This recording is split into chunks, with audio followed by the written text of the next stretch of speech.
আজকের এই মিছিল নিয়ে যদি কিছু বলেন। প্রতিটা স্কুলে স্পেশাল এডুকেটর নিয়োগ করতে হবে। স্পেশাল এডুকেটর মানে বিশেষভাবে সক্ষম, শারীরিক এবং মানসিকভাবে বিশেষভাবে সক্ষম শিশুদের শিক্ষার জন্য রাজ্য এবং হাইকোর্ট এবং সুপ্রিম কোর্টের নির্দেশ আছে প্রতিটা স্কুলে একজন করে স্পেশাল এডুকেটর লাগবে।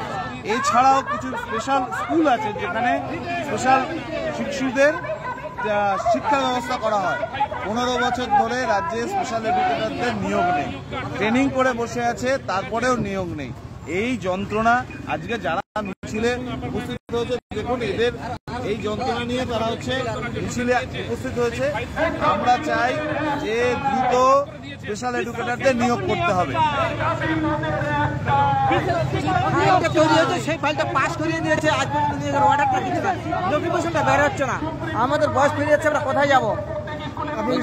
প্রত্যেকটা স্কুলে একজন করে স্পেশাল এডুকেটর নিয়োগে অবিলম্বে করতে হবে, যেহেতু সুপ্রিম কোর্টের অর্ডার এবং হাইকোর্টের অর্ডার থাকা সত্ত্বেও আমাদের রাজ্য সরকার, কেন্দ্র সরকার এবং শিক্ষামন্ত্রী যে আমাদের যে বিশেষ চাহিদা সম্পূর্ণ শিশু একটা ফ্যামিলিতে হলে যে কেমন দুঃখ যন্ত্রণা, এই দুঃখ যন্ত্রণা ভোলার জন্য যে একটা বাচ্চাকে স্কুলে পাঠাবে তার শিক্ষা ব্যবস্থা যদি না থাকে তো কি করে হবে?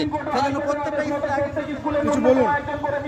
আমাদের দাবি একটাই হচ্ছে, প্রতিটি সাধারণ বিদ্যালয়ে বিশেষ চাহিদা সম্পন্ন শিশু রয়েছে, কিন্তু ওদের জন্য প্রশিক্ষিত বিশেষ শিক্ষক নাই, সাধারণ শিক্ষকরা পারে না বা অবগত। তাই অবিলম্বে 8/2009 অনুযায়ী অবিলম্বে একজন করে স্পেশাল এডুকেটর প্রতিটি স্কুলে একজন করে স্পেশাল নিয়োগ করতে হবে।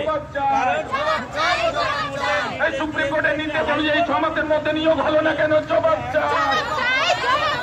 দাবি মোদের একটাই, দাবি মোদের একটাই। সুপ্রিম কোর্টের নির্দেশ অনুযায়ী 6 মাসের মধ্যে নিয়োগ হলো না কেন? শিক্ষামন্ত্রী জবাব চাই। এই সুপ্রিম কোর্টের নির্দেশ অনুযায়ী 6 মাসের মধ্যে নিয়োগ হলো না কেন? শিক্ষামন্ত্রী তোমায় জবাব দিতেই হবে। এই দাবি মোদের একটাই, এই দাবি মোদের একটাই,